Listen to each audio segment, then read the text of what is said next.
Hoje é dia do quadro Força para Viver.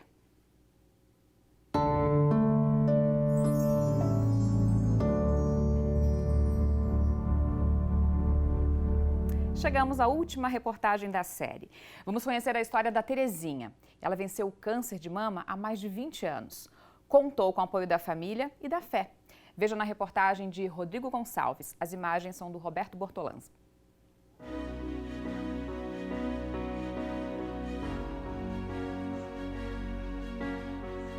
O médico sempre diz que eu sou um milagre de Deus porque ele disse que pela medicina não tinha nem como iniciar o tratamento, de tão tomada que eu estava. Ouvindo este relato, nem parece que Terezinha está curada do câncer há quase 2 décadas. Ela recebeu o diagnóstico aos 44 anos e tudo começou com 3 manchas escuras que apareceram na mama esquerda.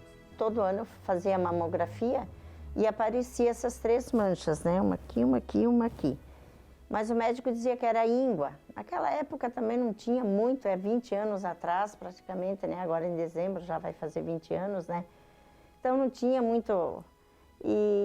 Mas daí foi passando e teve uma época que já estava tão adiantado que comeu toda a mama assim. 14 dias depois do diagnóstico, Terezinha realizou a cirurgia para a retirada da mama esquerda e já começou o tratamento. Daí tirei também 15 linfonodos aqui, um tendão aqui teve que tirar porque aqui estava, né, todo comprometido. Na época, ela precisou ficar 41 dias em Florianópolis para realizar as radioterapias. Os 3 filhos pequenos e o esposo se dividiram para dar força, mesmo que de longe. Ao todo, foi quase 1 ano de tratamento realizado aqui em Chapecó e também em Florianópolis. E durante esse tempo, Dona Terezinha contou com o apoio fundamental da família, mas também de uma força espiritual, a fé. Uma paixão que faz parte da vida de Terezinha. Durante a nossa conversa, ela mostrou as imagens de santos que estão espalhadas pela casa e até fez uma oração com a Bíblia, sempre agradecendo por mais 1 ano de vida ao lado da família. Olha, eu digo que o apoio da família sempre dizem que é 90% do tratamento e é mesmo. Então, quem tiver alguém com esse problema em casa, dão apoio, porque esse apoio é muito importante. É uma força muito grande para quem faz o tratamento.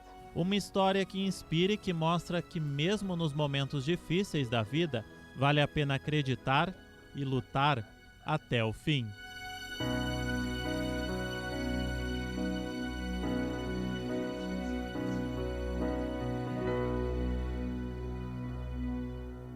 Muito obrigada, Dona Terezinha. E a gente vai seguir esse assunto, né? Porque ela deixou muito claro a importância dessa rede de apoio. E quando falamos em rede de apoio, lembramos da Rede Feminina, do Movimento Rosa e de outras entidades e campanhas que ajudam muito e são fundamentais para muitas mulheres. Mas a rede de apoio começa em casa, né? Como nós vimos. A psicóloga Angélica Rezende Reis é a nossa entrevistada para a gente dar sequência a esse papo. Já lembrando que a gente está aqui com o distanciamento correto, a Angélica veio de máscara até ali, o pessoal do estúdio está de máscara também, para a gente continuar prevenindo a Covid, que está pegando aí, a gente tem que continuar nossa prevenção firme aí. Mas eu queria começar agradecendo a Angélica por ter vindo. E uma pergunta, a dona Terezinha falou ali da importância da família, e aparece muito ela sendo grata, né, Angélica, sobre tudo que aconteceu com ela e esses 20 anos da cura. Eu vou começar perguntando esse um pouquinho depois aí. Essa gratidão também é importante para manter essa cura, né? Para manter essa saúde, essa sequência na vida. Muito boa tarde. Boa tarde, Fabiana. Boa tarde a todos. Obrigado pelo convite. Sem dúvida, né? A primeira rede de apoio, né, do paciente acometido de câncer é a família, né? É a ela que eles recorrem de imediato, né? O espírito de gratidão é justamente esse vínculo, né? De poder contar, de saber que a família está ali para dar apoio, né? Segurança, proteção. Por que eu falo isso? Porque no momento que ele recebe a notícia da doença, isso causa um impacto muito grande a nível emocional e ele fica fragilizado com a notícia, né? E daí a família, ela entra como base de apoio e de suporte para essa segurança e proteção, basicamente isso. E aí, no meio disso, tem a gratidão, né, Fabiana? Que a gente sabe que é ponto de partida para tudo a gratidão, né? Pois é, você falou ali da hora do diagnóstico, né? São as pessoas que estão do nosso lado. E depois do médico que falou contigo, vão estar os familiares ali. Eu queria até que tu contasse um pouquinho do teu trabalho, né, Angélica? É voluntária na rede, psicóloga voluntária na nossa rede aqui de Chapecó, nossa querida rede feminina de combate ao câncer.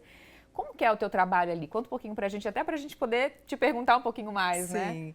Então, o meu trabalho na rede feminina vinculado à Casa de Apoio é um trabalho que eu tenho muita satisfação em fazer, né? É um trabalho de acolhimento direto, né, aos pacientes que ficam hospedados na Casa de Apoio e recebem todo o acolhimento deles, né, desde alimentação, enfim, translado para o hospital e tudo mais.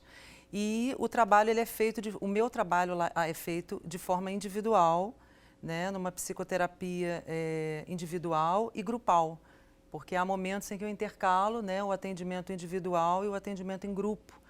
E a gente tem resultados assim muito satisfatórios, né, porque existe aquela necessidade, aquela demanda, né, do paciente que está ali sendo acolhido se expressar, né, e colocar para fora seus medos, suas fantasias em torno do estigma da doença, né, porque em primeiro momento, o que vem à mente é vou morrer, né? Uhum. Então, a gente desconstrói isso ali e ele consegue ressignificar, né, essa questão dessa fantasia que ele cria em torno da doença. Uhum.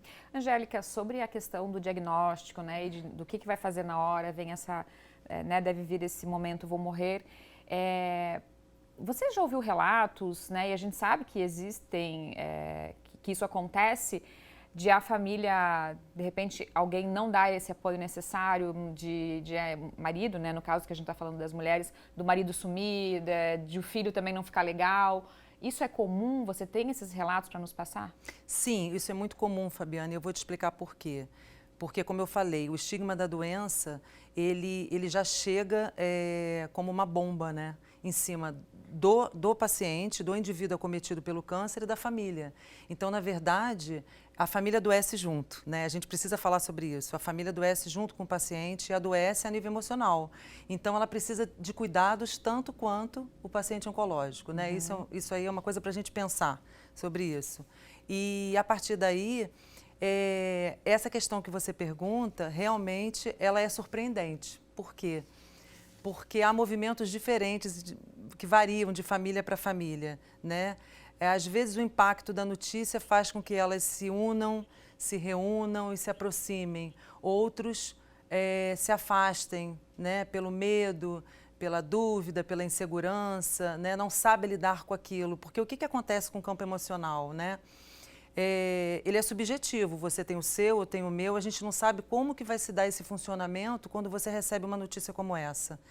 E aí existem pessoas que têm recursos emocionais para lidar com aquilo e tem pessoas que não têm. Então, quando eu digo que a família adoece junto, em alguns momentos, quando ela se ausenta, né, da convivência e da participação ativa do seu familiar ali com essa doença, é porque ele não tem recursos internos para lidar com aquilo. E aí é que precisa de um acompanhamento psicológico, de uma atuação. O ideal é que toda a família, então, fosse atendida. Sim, perfeitamente, né? O atendimento, ele é recomendado a pessoa com câncer e a família. Porque se eu tenho medo de perder minha vida, meus familiares também têm medo de me perder, né? A gente vai pensando só quando vai conversando sobre isso, porque quem não passa realmente não sabe. Perfeitamente. Eu vou te pedir para ficar mais um pouquinho com a gente, pode ser, Angélica? Sim, daqui a pouco a gente claro, continua esse papo que tá tão bom. Obrigada por enquanto.